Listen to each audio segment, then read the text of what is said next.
Rio is that there were two Rios. There was a Rio that, when I came back to the United States, I found out there was a Rio that was being broadcast on the networks and on the cables. And then there was the Rio that I was actually at, and about which there was basically not a word said, ever.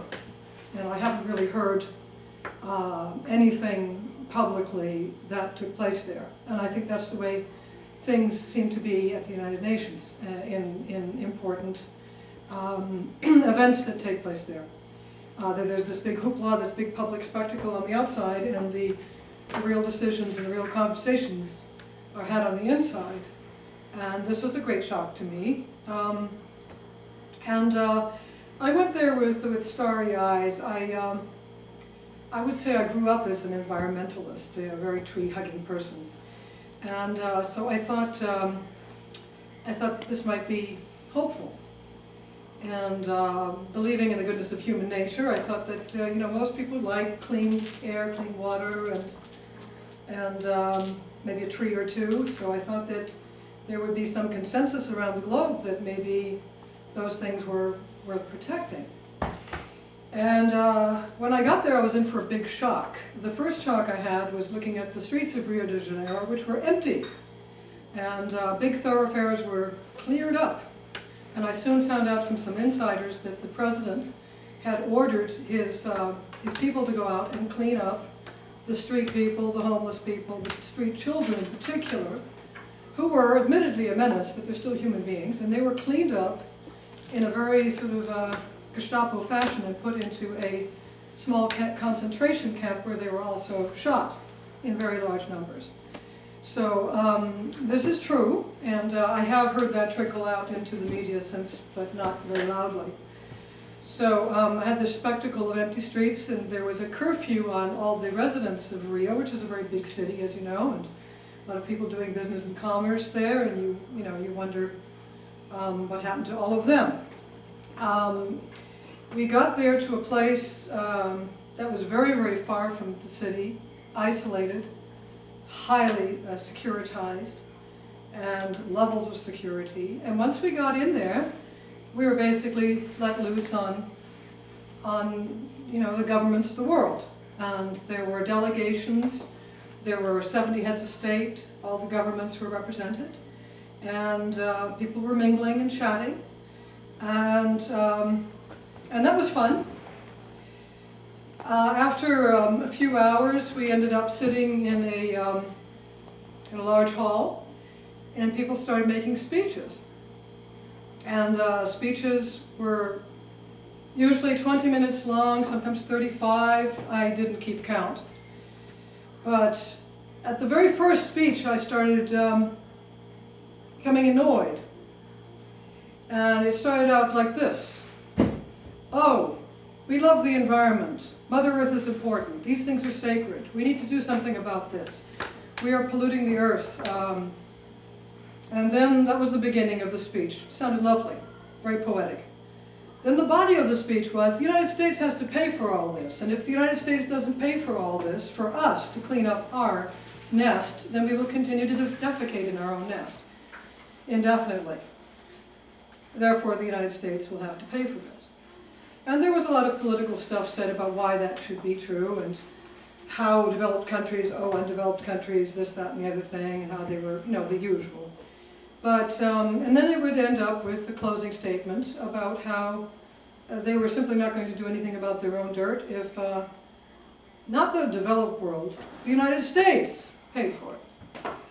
So then the next person would come up, and we had this procession of African countries, we had Asian countries, we had all sorts of people coming and going, and they all said the same thing, and I started to wonder, do they all have talking points? What's going on here?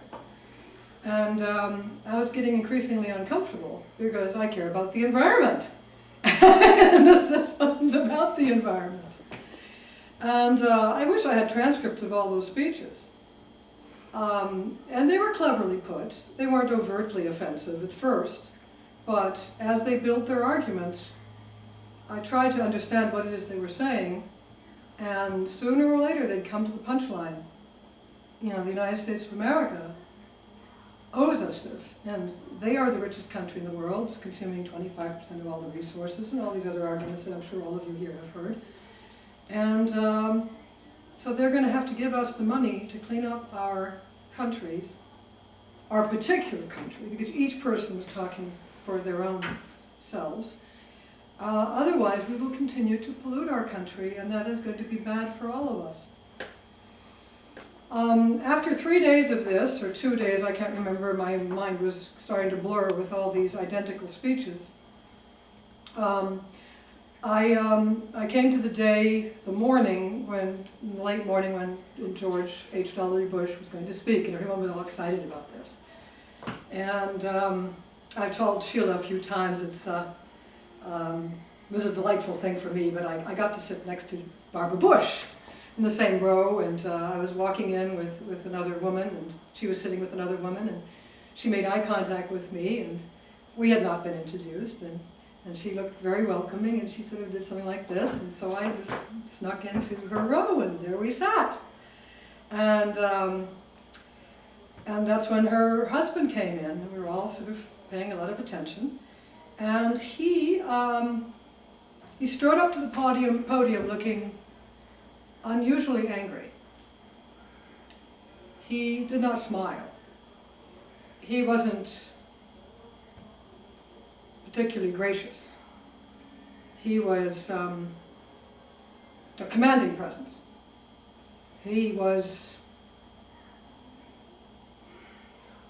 a shock to everyone there.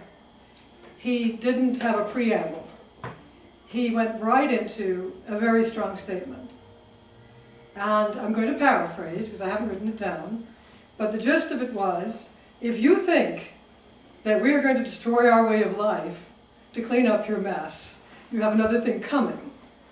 And the United States of America will not sign this document because it is, it contains false premises, it is designed to undermine our way of life, and we will not put up with it. The speech was 4 or 5 minutes long, maybe 2, maybe 3. It was painfully short, shockingly short. His body language was angry. I think there was some, fist pounding at one point.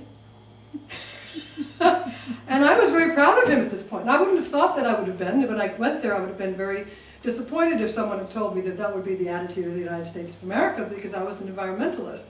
But after listening to these talks for 2.5 days, oh my God, yes! That was the only answer that was right. And I was very, very proud. I was sitting there very, very proud. And Wayne asked me what was her reaction, and I could just feel her bristling with pride. Barbara there. She had a smile on her face, but you could just feel like, We never discussed it, of course. We just happened to sit together. And she did leave shortly after the speech, and she was only there for the speech. But that Agenda 21 did not get signed by George H.W. Bush at that conference. And I don't care what anybody said. So what happened, I'd have to go research what happened with it. I think what happened is that people just decided to implement it anyway. Whether the president had signed it or not, I haven't kept track of it. I was so disgusted with it that I figured that we were living in a very strange world. So I'll speak some more in a moment about the United Nations Development Program, but I'd like to ask questions, have you ask questions about Rio. Yeah. You said something earlier about 2 Rios, what was that? 2 Rios, yes. There were definitely 2 Rios. There was I'm sorry, I'll get back into the camera. There was the United Nations Conference on the Environment in Rio of '92, which took place completely behind closed doors. I've never heard an accurate description of it. I never saw anything about it in the press or anywhere else. People I talked to after I came back to the United States that were interested in it hadn't heard a thing about it. The only thing that anybody heard about was, it was even called something else. I forget what the name was, but it was a bunch of little tents out on Copacabana Beach, And there were tens of thousands of people. They were all singing Kumbaya, and Placido Domingo was there, and there were people who were doing United Nations outreach in South America and doing sustainable coffee, and there were, you know, people who were supporting Alaskan natives fight against whatever was going on up there, and there were thousands. There were many hundreds of these booths, little tents with brochures and knickknacks and people ready to talk to you all about their little causes. And that was the conference in Rio that was televised. There were fireworks and who knows what, because I didn't see it, because I wasn't there. I was inside this super complex that they built with Mega Millions. They built for this particular meeting, which was high security, had no cameras, had no press, had no outsiders. I was in there because I was married to a person who, for many years, has been very high up in the United Nations, UNDP, United Nations Development Program. And I found out that, that people in that position control the destiny of entire countries, to put it not to put a too fine a point on it. And that's why I was in there. And he got me all the right papers and passes, and I was officially I was a consultant to ECOSOC, which is affiliated in some way, I'm not quite sure how, with UNDP, but he was UNDP. So did I answer your question? Yeah, I think so, yeah. Thank you. Any other questions about what I just said?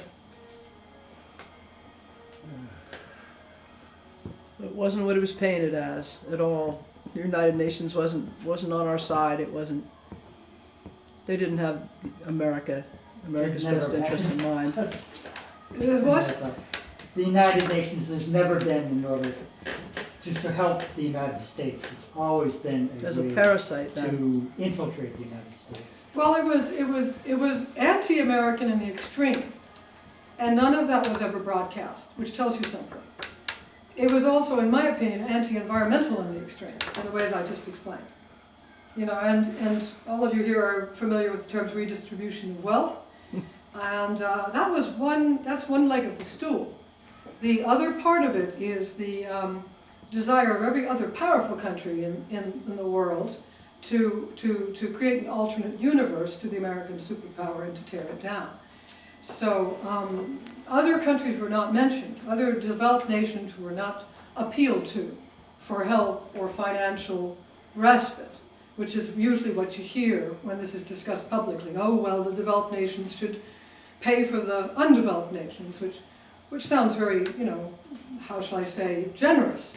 But that's not what this was about. This was about the United States, which really disturbed me greatly.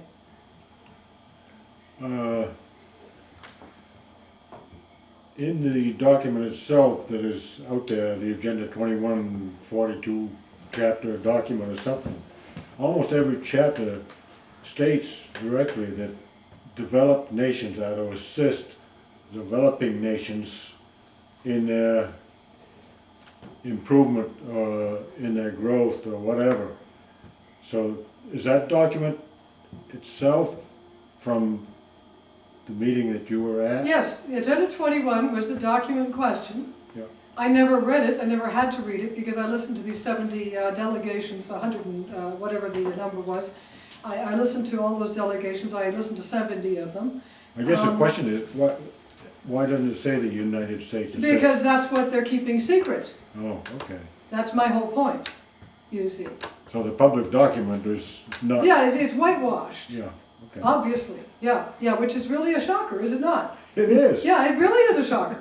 Because you could almost, I mean, if you were so inclined, if you were sort of progressive, you'd almost understand that that might be a nice thing to do, is to go help the developed nations, and you're a rich, developed country, yeah, let's lend those poor people a hand. But that's not what was going on. But you can read between the lines. No, not there. I didn't need to read between the lines. No, but I say in the document. You can, Yeah. but I was told outright, over and over again, everybody who got up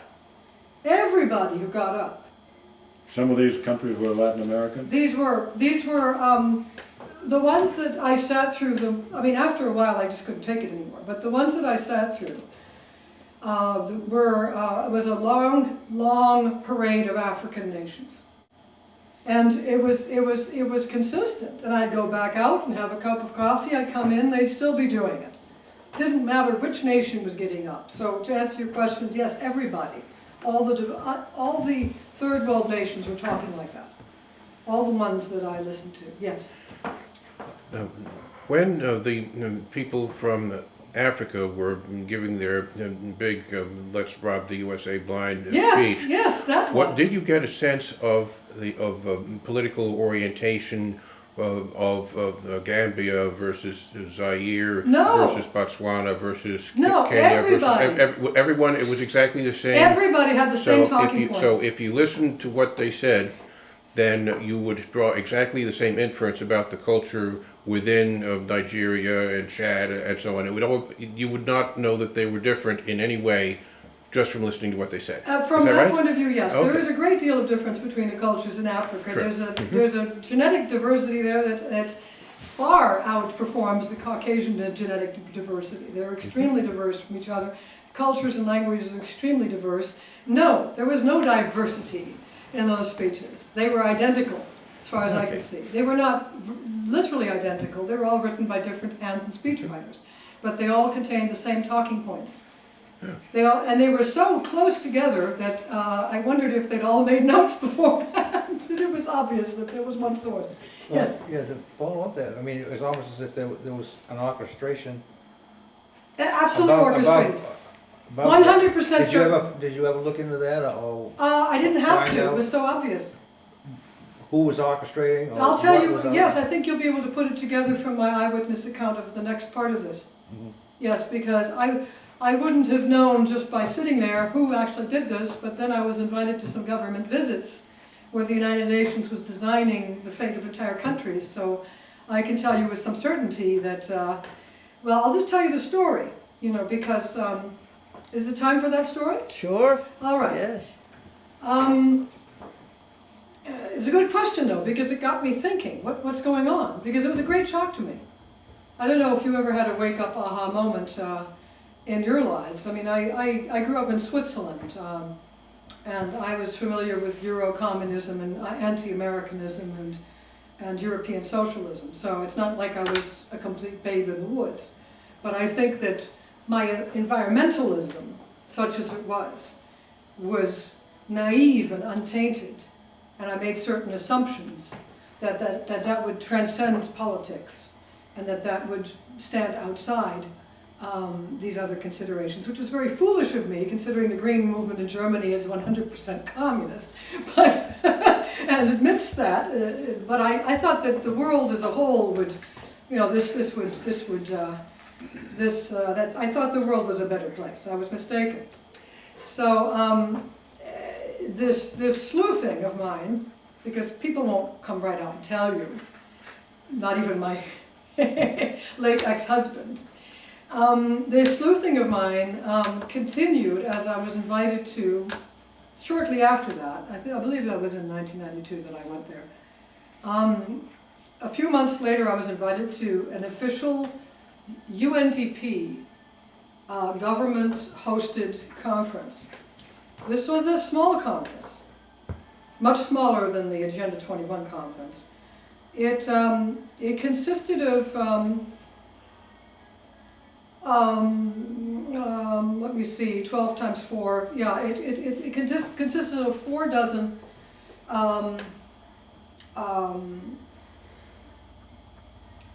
groups of experts. There were about 12 groups and 4 each in them. And they were invited to participate in this United Nations Development Program conference.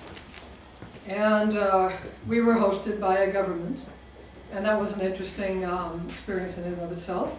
What happened there is they were discussing the fate of several small countries.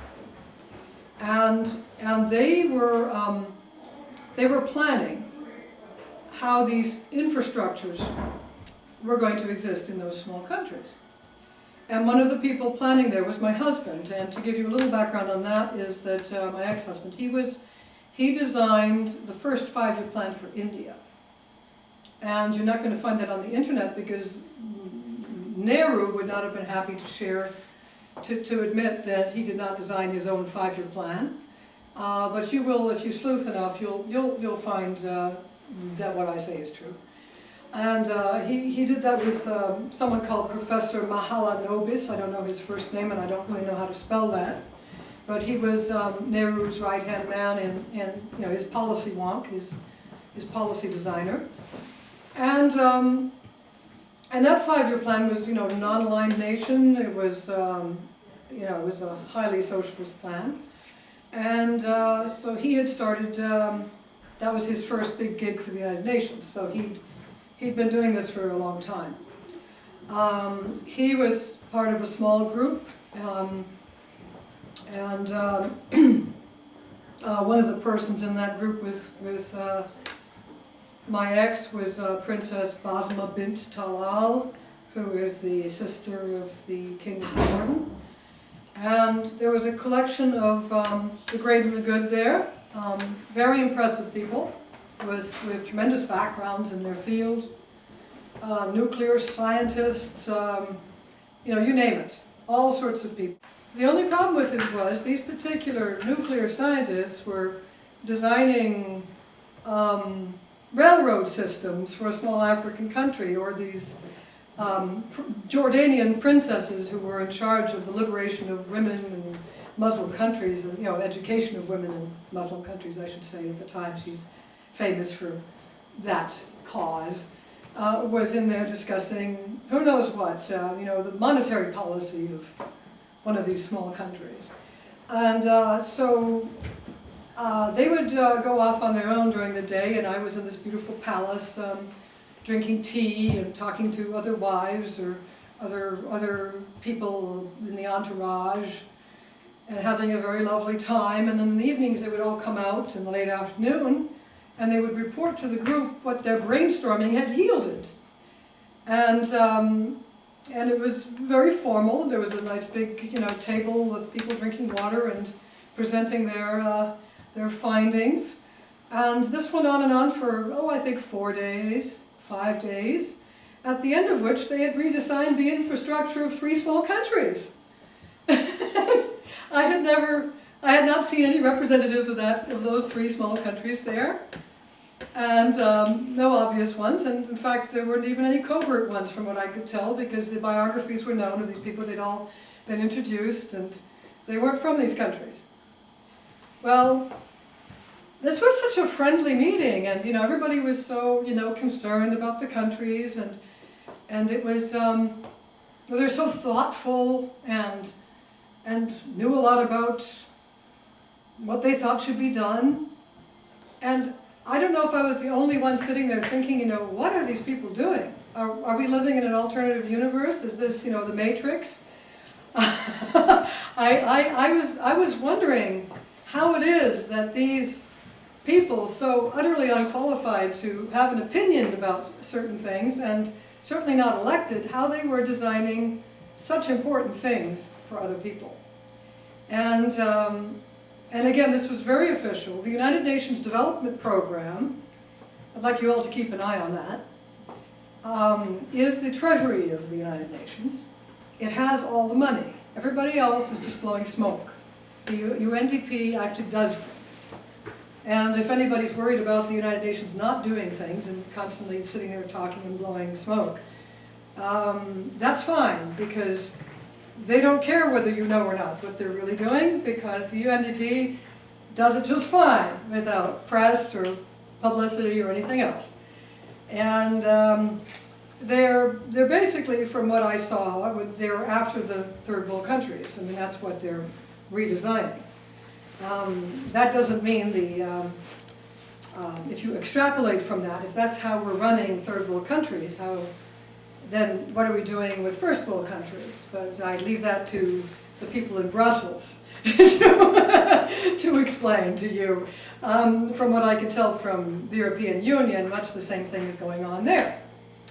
And I have my anecdotes about that. And so I'm going to pause here before I go on to the next itty-bitty anecdote and ask you if you have anything to ask me about the United Nations Development Program Conference. Yes, go ahead. Well, just on what you just said, would you say it's accurate to say that the purpose of the UNDP in working or reorganizing the third world countries is essentially in order to figure out how they were going to exploit the resources of those countries? Absolutely. It wasn't necessarily clear from that experience, but I have put it together since then, and it matches what I saw. And I have seen statements to that effect by the European Union, who want to make Africa the bedbasket so that they're not dependent on America anymore. And it's the new slavery. That's the conclusion that I've come to. It's the new slavery, yes. Yes. Can you speak to education, how it's linked, or miseducation, or indoctrination, however you want to put it, relating to this, these nations fooling people to believe that they are doing this for the benefit of these little countries? Yes, that's a long speech, and my it's one of my favorite subjects. So I can get real long-winded with this one, but go ahead. Briefly. Yes. I'll just give you a little taste of my background. I grew up in Switzerland. I was born in Santa Barbara. I had a multilingual father, sort of an international type, and I grew up in Switzerland with a German nanny and spoke only German, and went to German public schools until I was 12, and then so I got a good dose of the Swiss public school system, which is better than ours by far, at least it was then. Then I went to boarding schools in Switzerland and in England, and the boarding schools I went to in England and Switzerland, but particularly England, contained the son of the Sheikh of Abu Dhabi. There was a cousin of King Hussein there. There were Egyptian daughters and sons of leaders of Egypt, and there was quite an international crowd there. The school I went to was now called Hurtwood House. It's considered I don't mean to brag, I'm just telling you that it's now considered the foremost coeducational school in England. You know, there's Eton Harrow and so on, but they're not coeducational. Well, at least they weren't until recently. I don't think they are now either.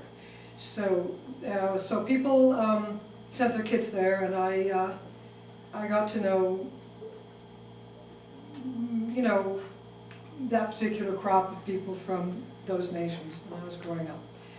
And I did get to go to the University of Cambridge in England. I got 2 degrees, a master's and a bachelor's at the University of Cambridge.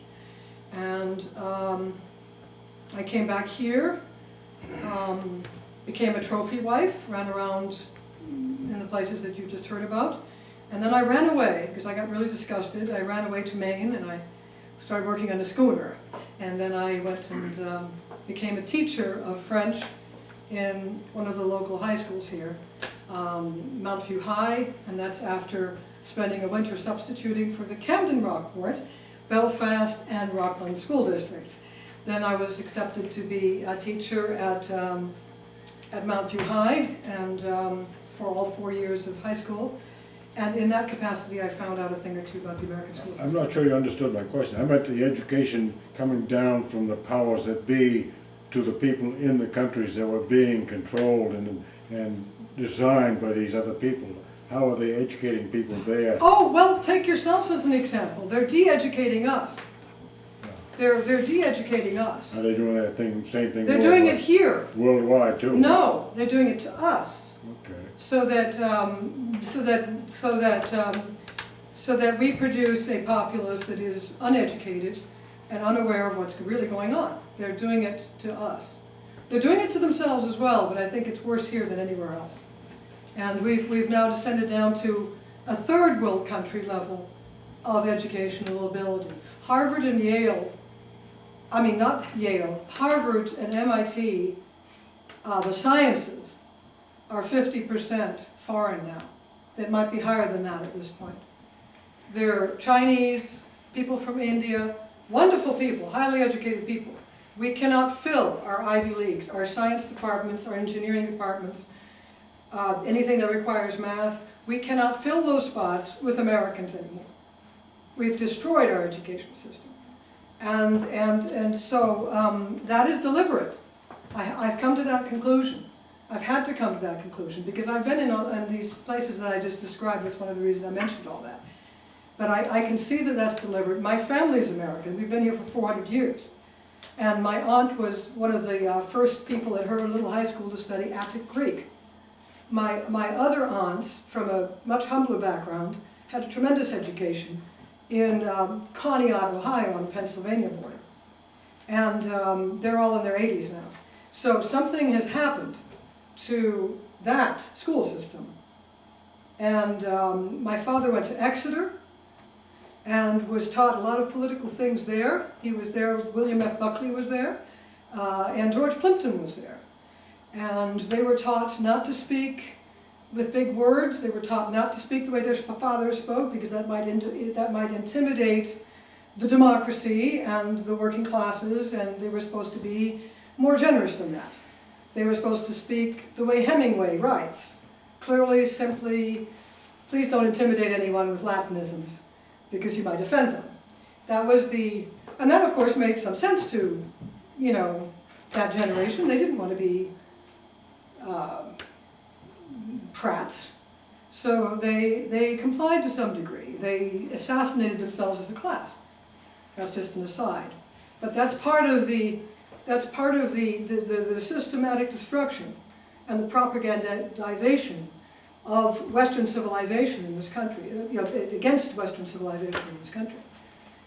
It's happening elsewhere too. I was informed not so long ago that the British public school system, for which I never had that much respect, but I am the product of the British, the classical British tradition, which is also being dismantled, by the way. There's things going on at Cambridge University that I have to go and throw up over, but that aside, the English public school system has taken it upon itself no longer to teach the Holocaust as a historical, you know, the Holocaust of the Jews in Germany as a historical event, because it might offend Muslim students. Now there's been, you know, I'm sure that, I know that there are complex views on the subject, but to just decide not to discuss an entire chapter of history because it might offend Muslims, I don't think England is going into a very good direction with that, if you ask me.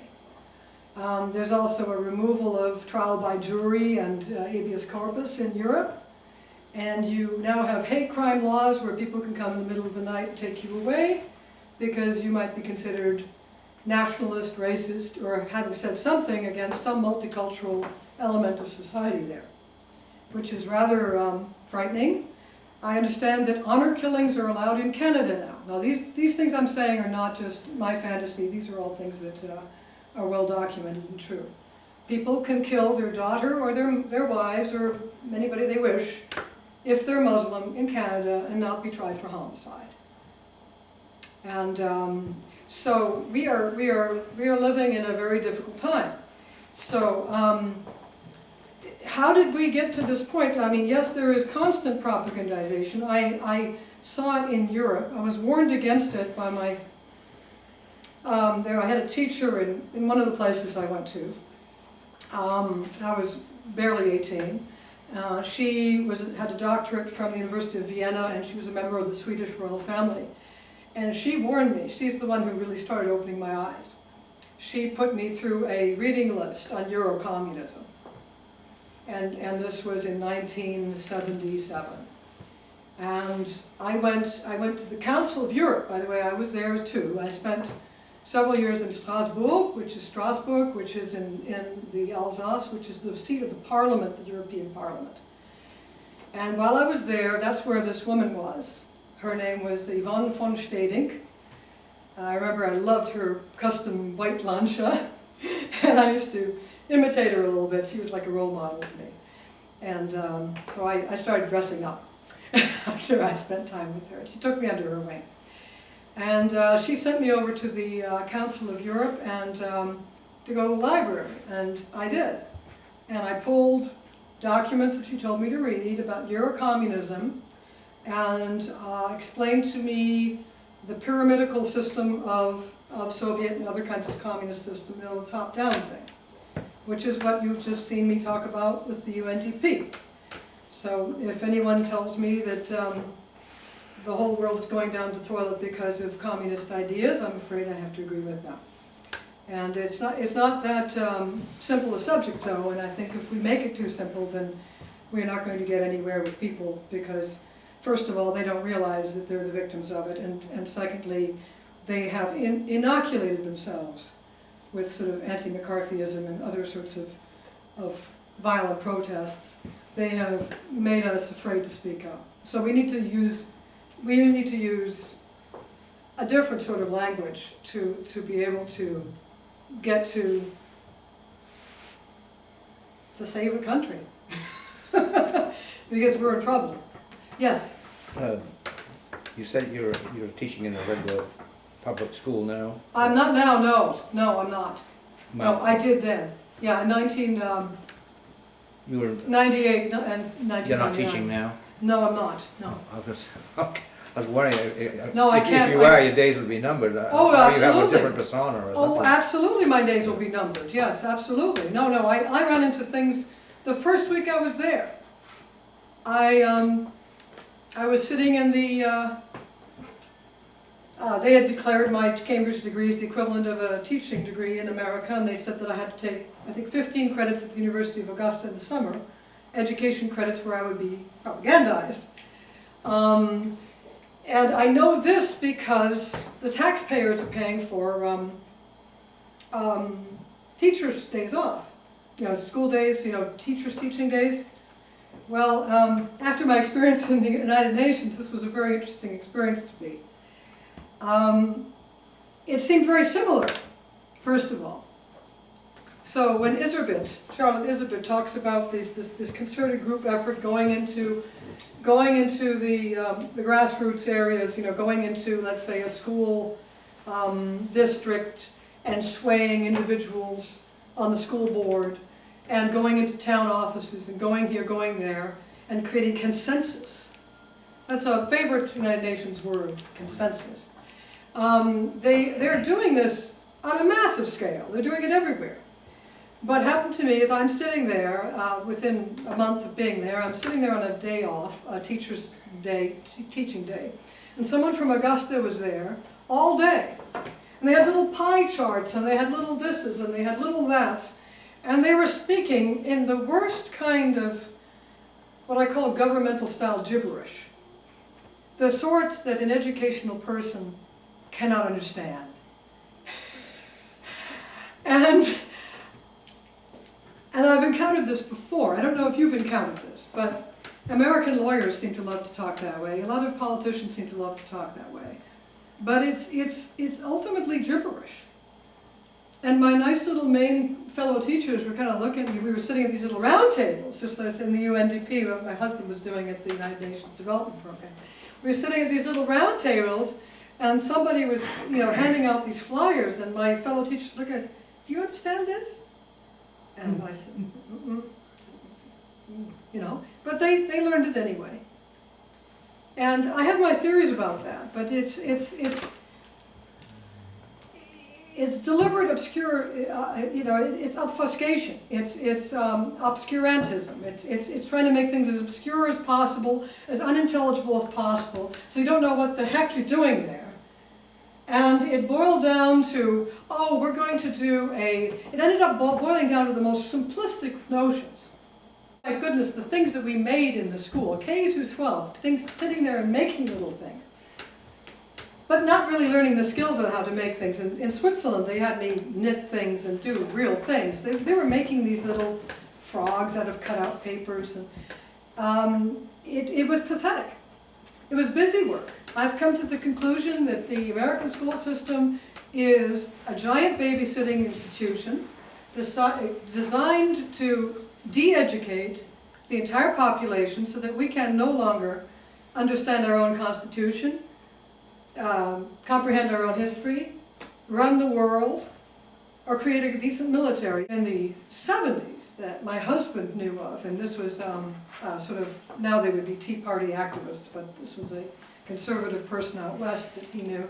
And they'd left California because they'd protest against the school district against a teacher who was not fired, who had supplied a sample for a biology class from his own body in front of the students. So this has been going on for some time. And, you know, we have, on the surface we have the hippie revolution to thank, but take a look at who was educating the hippies, who was running Berkeley, and who was talking at Harvard. And so they finally got a group of people to listen to them. But they'd been doing this for a long time because my father, God bless him, in 1925 and Annapolis class of 49 had been getting some of this at Exeter, veiled of course, but it was there. And I think he was told that the Constitution is a living, breathing document. And this was in the just before the war, that he was told that.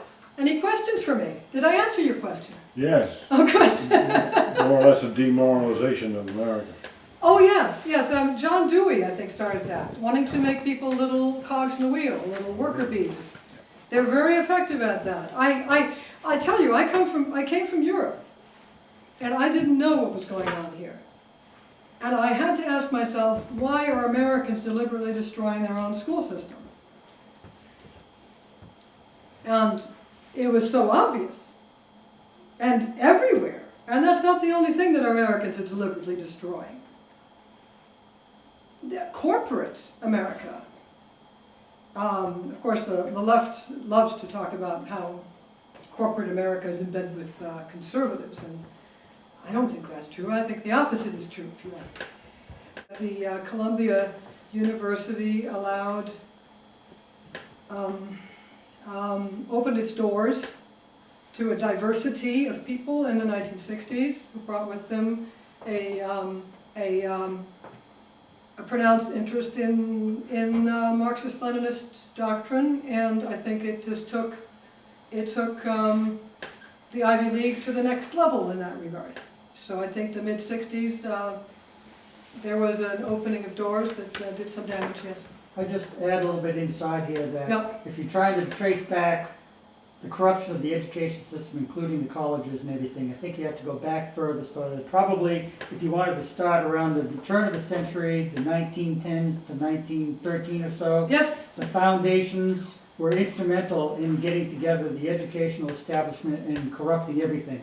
So that it probably, all of the schools, especially Columbia was kind of like the proving ground. Everything went downhill from there. yes. Well, we also have President Woodrow Wilson. Yeah, yeah. And then we had FDR. The Marxist-Leninist doctrines that are at the root of our problem here. There is an uncertain relationship to truth. There's an uncertain relationship to truth. And I don't want to point fingers just to MBNA, but I did briefly work for them, and I saw it, where we were lied to, the customers were deliberately lied to, presumably the stockholders were lied to, and people were lying to each other, and it was institutionalized. And anybody who's worked there knows this. I was there when they sold Camden, so right when they fired Cawley and Cawley, yes, the man who built the thing. Yeah, exactly. Yeah. And I found out just this week from an insider that the reason that they fired Cawley was so that Bank of America could buy the place in a hostile takeover. Yeah, he wanted all Yeah. the employees to still have a good job and everything, and then the executives wanted to just sell it and get all the big payout. Yeah, that suits. Yeah, I don't think the fault lies with Cawley. The No. fault lies with the way business is done, and it is there is no respect for truth.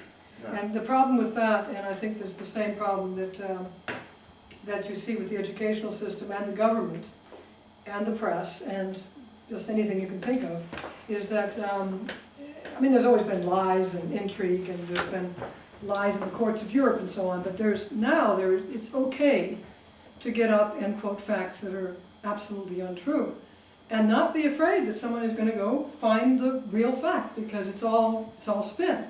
And so there is an uncertain relationship to truth that's going through the entire fabric of society.